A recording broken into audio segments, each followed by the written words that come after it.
تو مولانا صاحب نے جان چھڑانے کی کوشش کی، کہا کہ فلاں دن ایک عالم ہیں وہ آتے ہیں مناظر اسلام۔ میں نے کہا مناظر اسلام کے مجھے پلے نہ چڑھاؤ، نہ کھاتے چڑھاؤ، کیونکہ مناظر جو ہے وہ مسلک کی گوری گاتا ہے۔ جو آپ سے میں نے پوچھا ہے وہ ایمان سے آپ بتا دیں۔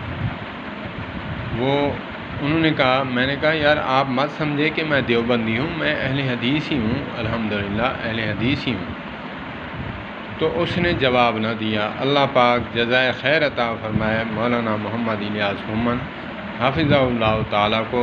سننے کے بعد اللہ پاک نے ایسا وہابی علم عطا فرمایا کہ ہمیں تو انہوں نے تو سکھایا ہے کہ جی اگرچہ دلیل اپنے عالم کے بھی پاس نہ ہو تو ہم نہیں مانتے، کیونکہ ہم غیر مقلد ہیں۔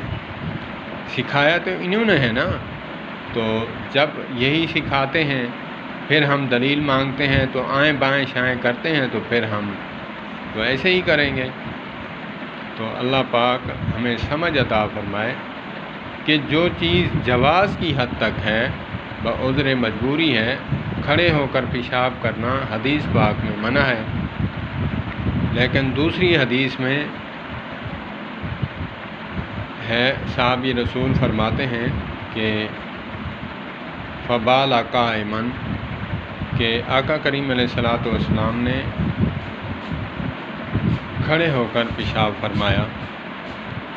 تو پھر علماء فقہا فرماتے ہیں کہ وہاں تو حدیث میں آ چکا ہے کہ کھڑے ہو کر پیشاب کرنا ٹھیک نہیں، خلاف سنت ہے۔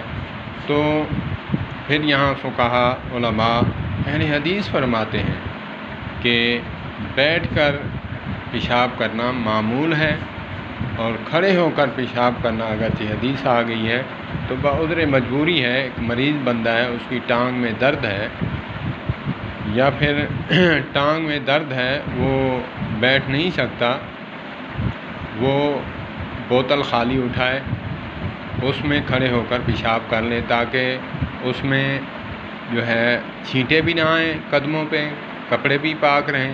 دوسرا، آج کل کے دور میں بال آ رہے ہیں جو پینٹ پتلون پہن کر وہاں بندہ پیشاب کر سکتا ہے۔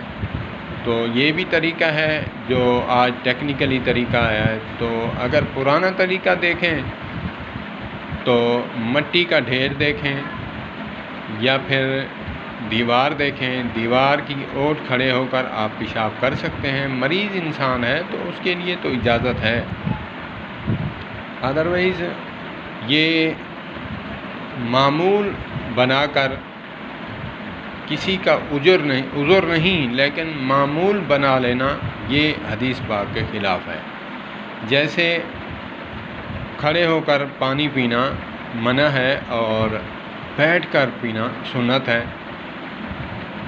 آقا کریم علیہ الصلوۃ والسلام نے ایک مرتبہ کھڑے ہو کر پانی نوش فرمایا اور صحابہ کو متوجہ فرمایا کہ ایسا کرنا بھی سنت ہے، اور حتیٰ کہ حضرت علی المرتضیٰ شیر خدا کرم اللہ الوجہ الکریم فرماتے ہیں، کھڑے ہو کر پانی پیا اور متوجہ ہوئے صحابہ کی طرف اور حیران ہو کر دیکھنے لگے کہ یہ خلاف معمول آپ نے پانی پیا۔ کہا کہ میں نے پیا بھی اس لیے ہے، یہ بھی سنت ہے۔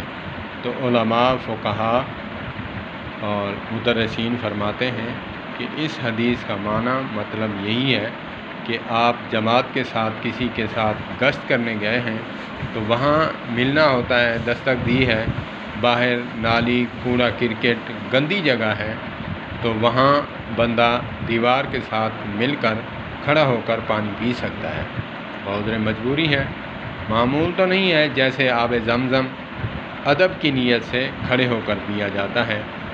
تو اسی طرح علماء فرماتے ہیں کہ اس کو جو پانی کھڑے ہو کر پینا، اب آپ ایسی جگہ مزدور آدمی ہے جو کام کرنے والے ہیں، جیسے سیپر ہیں، گٹروں پہ صفائی کرتے ہیں، اب وہاں گٹر میں کھڑے ہو کر تو وہ پانی نہیں پی سکتا، باہر نکلے گا پھر کھڑا ہو کے پی سکتا ہے۔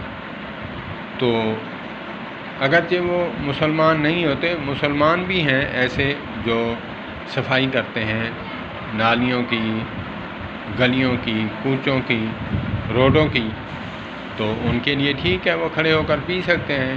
جیسے مولانا محمد طارق جمیل حفظہ اللہ تعالیٰ نے ایک مرتبہ تقریر اور بیان کے دوران پانی منگوایا، کھڑے ہو کر پانی پیا اور کہا کہ میری طرف متوجہ ہو کر ایسے حیرت سے نہ دیکھو، یہ بھی آقا کریم علیہ الصلوۃ والسلام کی سنت ہے جو کبھی کبھی ادا میں کر لیتا ہوں۔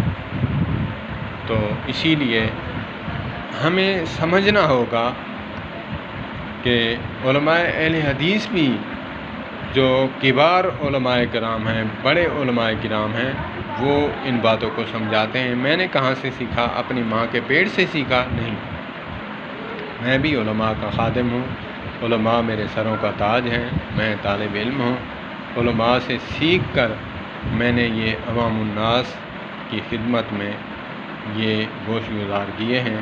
اللہ پاک مجھے بھی عمل کی توفیق عطا فرمائے، سننے والوں کو بھی میرا چینل وزٹ بھی کریں، سبسکرائب بھی کریں، لائک بھی کریں، شیئر بھی کریں۔ جزاکم اللہ خیر۔